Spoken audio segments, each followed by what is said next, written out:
Naging usap-usapan nga ngayon sa social media si Ginebra rookie guard RJ Abarientos. Marami nga nagsasabi na sa ganda ng lalaro nito sa PBA, hindi kaya malayo na magsuot muli ito ng tricolor jersey? Posible nga bang kunin ni Coach Timko ng kanyang bata mula sa Ginebra papunta sa ating national team? Kung ikaw ay isang Ginebra fan, sigurado ako nakilala mo si RJ Abarientos.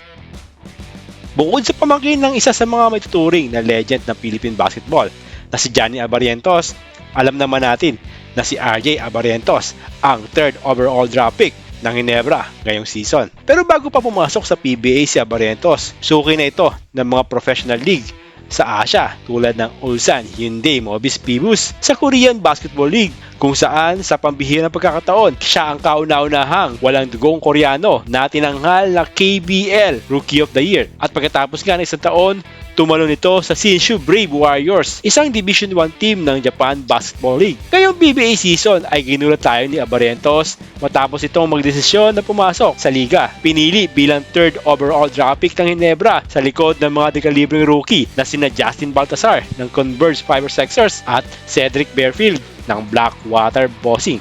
Ngayon nga nagpapakita ito ng kanyang galing sa ongoing Governors Cup, kung saan makikita mo rito kung ano ang kaya ng iambag sa kanyang koponan. Mas kumanda nga ang assist percentage ng Ginebra kapag nasa loob si Abarientos. Ito ay dahil na rin sa kanyang magandang court vision na kayang gumawa ng scoring opportunities para sa kanyang mga kakampi. Hindi rin matatawaran ang kanyang energy at hustle sa bawat laro. Kaya nga niya magdala ng high level of energy at hustle na kayang magbigay ng impactful play on both ends of the court. Sa taas na 5'11", hindi rin may kakaila na isa din sa mga solid defender itong si Abarientos. Marunong din tumempo sa mga rebounds at steals. Ang kanyang outside shooting, isa din sa kanyang bala, lalo na kung nakasona ang kalaban.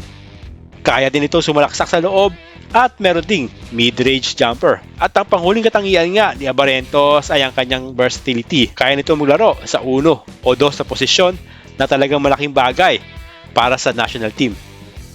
Pero ang pinaka-importanting aspeto ng kanyang basketball career na pwedeng magbigay na daan upang makabalik siya sa national team ay ang familiarity nito sa sistema ni Coach Tim. Sabi nga si Coach Tim hindi importante sa kanya kung gaano kagaling. Ang mahalaga sa kanya ay team player ka at marunong sumunod sa kanyang sistema. Patunay nga dito ang tiwala ni Coach Tim kay Jody Vance na kahit nagretiro na ay pinabalik pa rin niya sa Ginebra upang matulong sa naghihingalong frontline ng barangay. At ang pag-trade sa superstar big man na si Christian Stan Hardinger, na balitang ang dahilan daw ng pag-trade dito ay hindi fit sa sistema ni Coach Tim. Sa napipinto pagbalik ni RJ Abarientos sa Gilas Pilipinas, sino sa tingin ninyo ang pwedeng masibak sa 12-man pool? Dahil kung titingnan ninyo ang backcourt ng Gilas noong first window ng FIBA Asia Cup qualifier noong nakarang Pebrero, puro mga dekalibreng gwardiya ang nasa lineup nito. Ito nga ay si Scottie Thompson, Dwight Ramos, CJ Perez at Chris Newsome. Lahat ay may mga international experience, veterano na at may kanya-kanyang galing